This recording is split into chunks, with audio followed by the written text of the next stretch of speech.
February 12, 1809. A log cabin in Kentucky. On this day, a boy was born. Abraham Lincoln. The house had only a dirt floor. Formal education was nothing but a distant dream. No one could have imagined this child would become president. Yet from this log cabin, a leader who would save America was born. But fate was cruel. In 1818, Lincoln lost his mother at age 9. The cause was believed to be milk sickness, a disease common at the time. Life on the frontier was brutal. No doctors, no medicine. Lincoln stood frozen before his mother's grave. Something awakened within him. I must escape this poverty. His formal schooling was sporadic, totaling less than a year. But Lincoln refused to give up. Candlelight. That was his classroom. The Bible, Shakespeare, law books. He learned everything on his own. Night after night, he read by candlelight. Knowledge became his weapon. 1834. Lincoln, 25 years old. He was elected to the Illinois state legislature. The boy from the log cabin had become a politician. But this was only the beginning.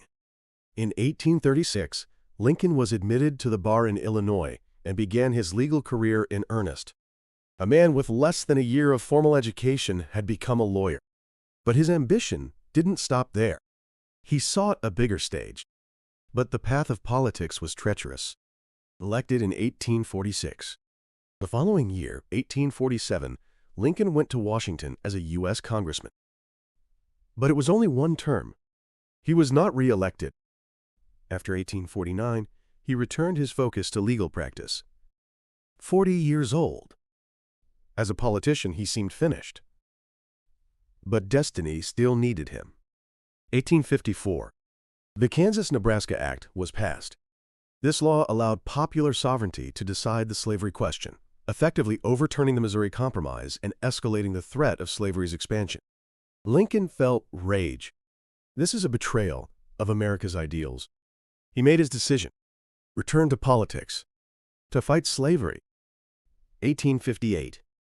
Lincoln ran for U.S. Senate. His opponent was Stephen Douglas, a Democratic political heavyweight. 7 debates were held. Lincoln argued against the injustice of slavery. In his 1858 House Divided speech, he declared, "A house divided against itself cannot stand." His speeches captured the nation's attention, but he lost the election. Yet the defeat was not in vain. Lincoln's name became known across America as the champion against slavery. 1860. The Republican Party chose Lincoln as their presidential candidate. 51 years old. The boy from the log cabin had become a presidential candidate. November 6, 1860. Lincoln was elected president. But in that moment, the crisis began. After his election, South Carolina was first to declare secession in December 1860. By February 1861, 7 southern states had followed. Mississippi, Florida, Alabama. To preserve slavery, the South chose independence. Before Lincoln's eyes, the crisis of national dissolution loomed. He gripped the telegram tightly. The Union must be preserved. April 12, 1861.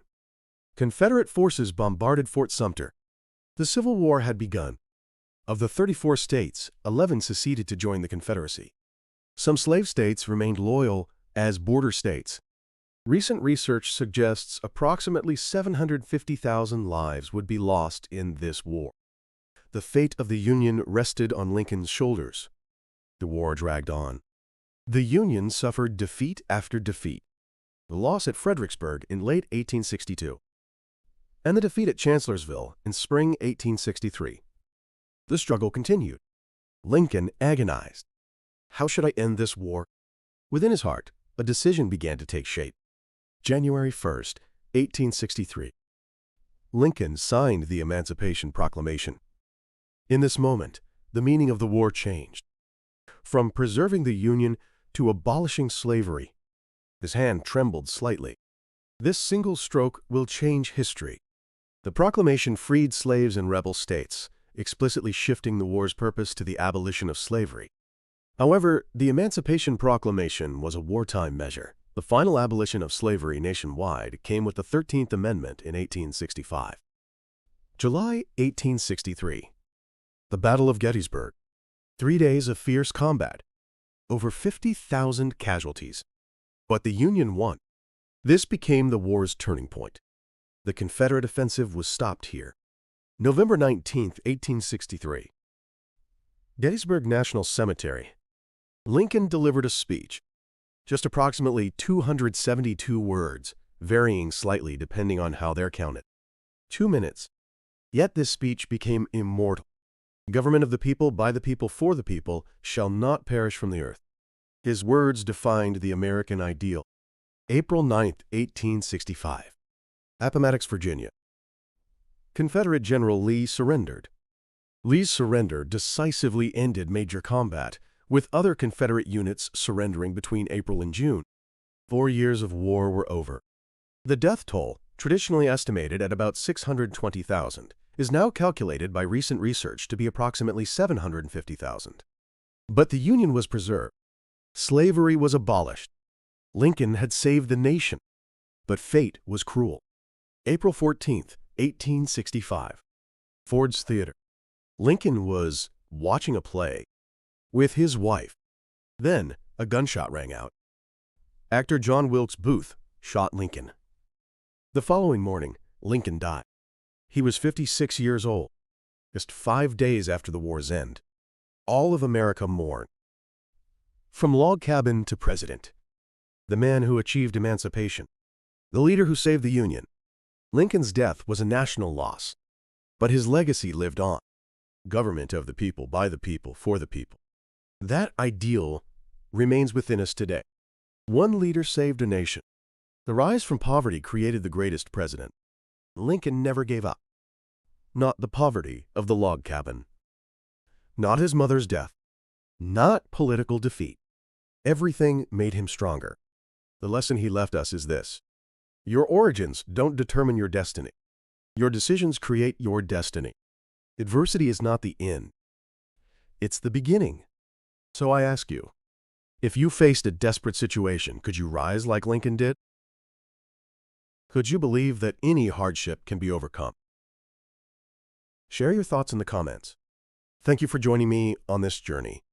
Lincoln's story teaches us about rising from poverty and the power of an unbreakable spirit. This channel explores the strategies and lessons left by history's giants. Learn from their decisions and find wisdom you can apply to your own life. If this story inspired you, consider subscribing and hitting the like button. I'll see you in the next story.